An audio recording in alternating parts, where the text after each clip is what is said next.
ರೈತರು ಈ ರೀತಿ ರಸ್ತೆಗೆ ಬರ್ತಕ್ಕಂಥದ್ದು ನಮಗೂ ಶೋಭೆ ಅಲ್ಲ, ಕೇಂದ್ರ ಸರ್ಕಾರಕ್ಕೂ ಶೋಭೆ ಅಲ್ಲ.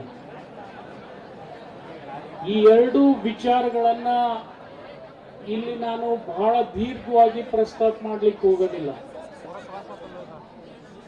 ಯಾಕೆಂದ್ರೆ ಕೇಂದ್ರ ಸರ್ಕಾರ ನೀತಿ ನಿರೂಪಣೆ ಮಾಡತಕ್ಕಂಥದ್ದು ಒಂದ್ ಕಡೆ ಇದ್ರೆ, ರಾಜ್ಯ ಸರ್ಕಾರಕ್ಕೂ ಕೂಡ ಲಾಭ ಇದೆ ಅನ್ನತಕ್ಕಂಥ ಮಾತನ್ನ ನಿಮ್ಮ ಚುನ್ನಪ್ಪಣ್ಣ ಅವರು ಪದೇ ಪದೇ ನಿಮಗೆ ಒತ್ತು ಹೇಳಿದ್ದಾರೆ. ಈ ಸಂದರ್ಭದಲ್ಲಿ ಈ ವ್ಯವಸ್ಥೆ ನಿರ್ವಹಣೆ ಮಾಡತಕ್ಕಂಥ ಸಂದರ್ಭದಲ್ಲಿ ಏನಾಗ್ತದೆ, ರಾಜ್ಯದ ಸಕ್ಕರೆ ಸಚಿವ ನಾನು ಇರಬಹುದು, ಆದ್ರೆ ಜಿಲ್ಲಾ ಉಸ್ತುವಾರಿ ಸಚಿವರು ಇರ್ತಾರೆ, ಜಿಲ್ಲಾಧಿಕಾರಿಗಳಿರ್ತಾರೆ, ಅವ್ರ ಮೇಲೆ ಅವಲಂಬಿತರಾಗಿ ನಾನು ಕೆಲಸ ಮಾಡಬೇಕಾಗ್ತದೆ. ಇಡೀ ಕರ್ನಾಟಕದಲ್ಲಿ ಈಗಾಗಲೇ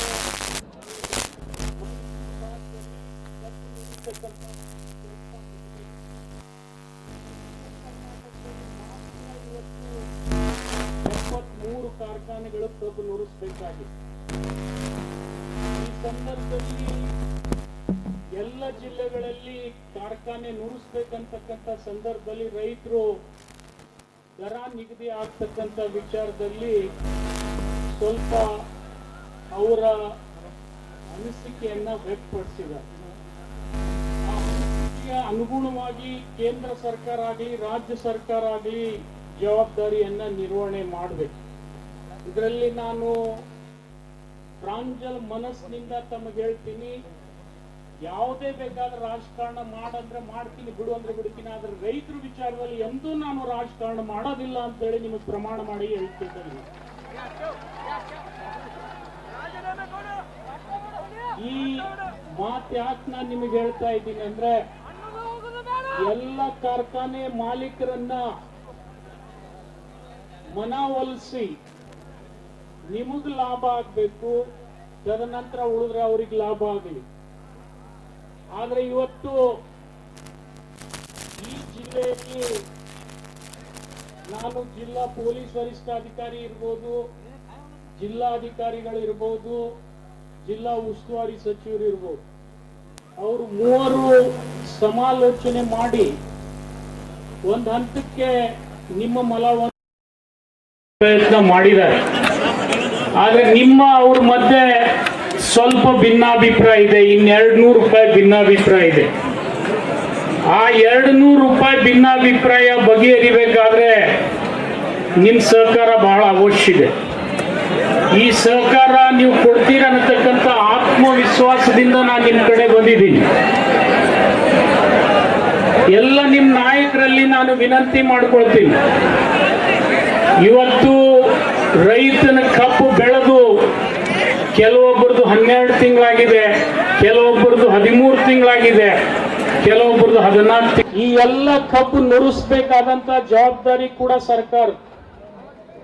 ಆ ಸಂದರ್ಭದಲ್ಲಿ ನಿಮ್ಮ ತಾಳ್ಮೆಯನ್ನ ನಾವು ಪರೀಕ್ಷೆ ಮಾಡ್ಲಿಕ್ಕೆ ಹೋಗೋದಿಲ್ಲ. ಇವತ್ತೇನಾಗಿದೆ ಅಂದ್ರೆ, ನೀವು ಮಾಡ್ತಕ್ಕಂಥ ಹೋರಾಟದಿಂದ ಇಡೀ ರಾಜ್ಯದಲ್ಲಿ ಕಾರ್ಖಾನೆಗಳನ್ನ ಬಂದ್ ಇಡ್ತಕ್ಕಂಥ ಶಕ್ತಿ ನೀವು ಬೆಳಗಾವಿ ಜಿಲ್ಲೆಯವರು ಸೃಷ್ಟಿ ಮಾಡಿದ್ದೀರಿ ಅಂದ್ರೆ ಅದು ತಪ್ಪಾಗ್ಲಿಕ್ಕಿಲ್ಲ ಅಂತೇಳಿ ಅಣ್ಣ ಬಸವಣ್ಣನವರ ನಂತರದಲ್ಲಿ ನೆನೆದು ನಮ್ಮ ನಿಮ್ಮೆಲ್ಲರ ಆರಾಧ್ಯ ದೇವರಾದಂತ ಮುಗುಳುಕೋಡ ಅಪ್ಪ ಅವರ ಪಾದಾರಗಳಲ್ಲಿ ಶಿರ್ಸಾಷ್ಟಾಂಗ ನಮಸ್ಕಾರಗಳನ್ನು ಸಲ್ಲಿಸಿ, ಅವ್ರ ಜೊತೆ ಇರ್ತಕ್ಕಂಥ ಎಲ್ಲ ಹರಗುರು ಚರಮೂರ್ತಿಗಳ ಪಾದಾರಗಳಲ್ಲಿ ಪಡಮಟ್ಟು ನನ್ನ ಶಾಸಕ ಮಿತ್ರರಾದಂಥ ಮಹೇಶ್ ಅವರೇ, ಜೊತೆಗೆ ಈ ಹೋರಾಟಕ್ಕೆ ಇಂಥ ಒಂದು ಶಕ್ತಿ ತುಂಬಿ ರಾಜ್ಯ ಮತ್ತು ಕೇಂದ್ರ ಸರ್ಕಾರದ ಕಣ್ ತೆಗೆಸಿರ್ತಕ್ಕಂಥ ಶಶಿಕಾಂತ್ ಗುರೂಜಿಗಳ ಪಾದಾರಗಳಲ್ಲಿ ಪಡಮಟ್ಟು,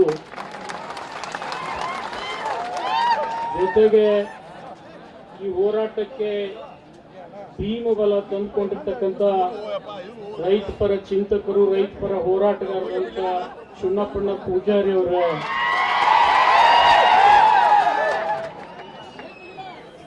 ಎಲ್ಲ ವೇದಿಕೆ ಮೇಲೆ ಇರ್ತಕ್ಕಂಥ ಗಣ್ಯರೇ, ಹಿರಿಯರೇ, ಆತ್ಮೀಯರೇ, ರೈತಾಪಿ ಮಿತ್ರರೇ, ಪತ್ರಕರ್ತ ಬಂಧುಗಳೇ,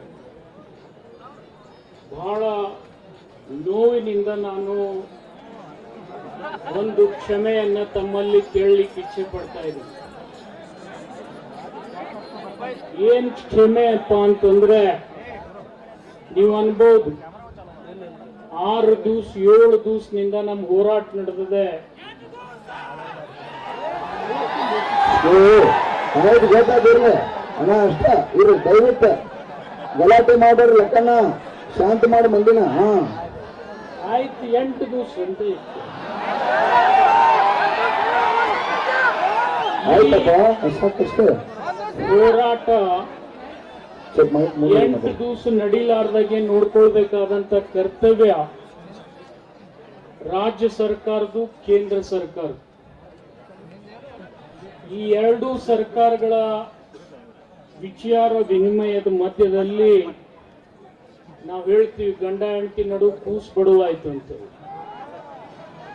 ನಮ್ಮ ಕೇಂದ್ರ ಸರ್ಕಾರದ ಸಂಘರ್ಷದ ಮಧ್ಯೆ ರೈತರಿಗೆ ಏನು ಅನಾನುಕೂಲ ಆಗಿದೆ, ಅದಕ್ಕೆ ನಾನು ಕ್ಷಮೆಯನ್ನ ಕೋರ್ತಾ ಇದ್ದೀನಿ ಮೊದಲನೇದಾಗಿ.